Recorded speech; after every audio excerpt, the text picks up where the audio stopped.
Assalamualaikum warahmatullahi wabarakatuh. Selamat pagi anak-anak kelas 4A. Sudah siapkah kalian belajar hari ini? Mari kita berdoa sebelum belajar. Bismillahirrahmanirrahim. Raditu billahi rabba wa bil islami dina wa bi Muhammadin nabiyya wa rasula. Rabbi zidni ilma warzuqni fahma. Amin.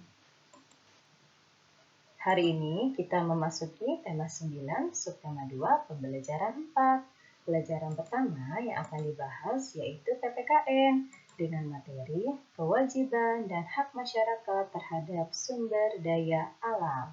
Yang kedua adalah bahasa Indonesia. Untuk materinya membuat laporan hasil wawancara. Yang ketiga adalah tugas tema. Kita mulai dengan pelajaran pertama, yaitu PPKN. Sumber daya alam merupakan segala sesuatu yang berasal dari alam dan dimanfaatkan untuk memenuhi kebutuhan manusia. Sumber daya alam harus dimanfaatkan sebaik-baiknya untuk kesejahteraan masyarakat. Oleh karena itu, setiap orang memiliki hak yang sama untuk memanfaatkan sumber daya alam. Selain memiliki hak memanfaatkan sumber daya alam, manusia juga berkewajiban mengelola dan melestarikan sumber daya alam supaya tetap tersedia untuk memenuhi kebutuhan dalam jangka waktu yang lama. 1.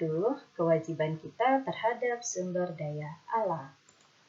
A. Menjaga dan melestarikan alam untuk menjaga ketersediaan sumber daya alam. B. Menghemat penggunaan sumber daya alam. C. Mengurangi kegiatan yang banyak menghabiskan sumber daya alam. D. Memanfaatkan peralatan atau teknologi yang ramah lingkungan. E. Melakukan reboisasi pada hutan gundul dan penghijauan pada lahan yang kosong. F. Menggunakan energi alternatif untuk mengganti sumber energi utama. 2. Hak memanfaatkan sumber daya alam. Manusia memiliki hak untuk memanfaatkan sumber daya alam. Sumber daya alam dapat dimanfaatkan secara langsung maupun tidak langsung. Berikut adalah contoh pemanfaatan sumber daya alam. A. Pemanfaatan secara langsung. Contohnya, hasil pertanian dan perkebunan yang dapat langsung dikonsumsi oleh masyarakat. Pemanfaatan yang kedua secara tidak langsung, yaitu pemanfaatan sumber daya alam yang harus diolah lebih dahulu sebelum dapat digunakan oleh masyarakat. Contohnya adalah pemanfaatan minyak bumi. Dilanjut dengan pelajaran kedua, bahasa Indonesia. Wawancara adalah kegiatan tanya jawab dengan seseorang untuk meminta keterangan mengenai suatu hal. Narasumber adalah seseorang yang bertugas memberikan keterangan atau informasi. Sebelum melakukan wawancara, sebaiknya kita menyusun pertanyaan terlebih dahulu. Tujuannya agar wawancara dapat terarah dan teratur. Hal-hal yang perlu diperhatikan dalam menyusun pertanyaan wawancara.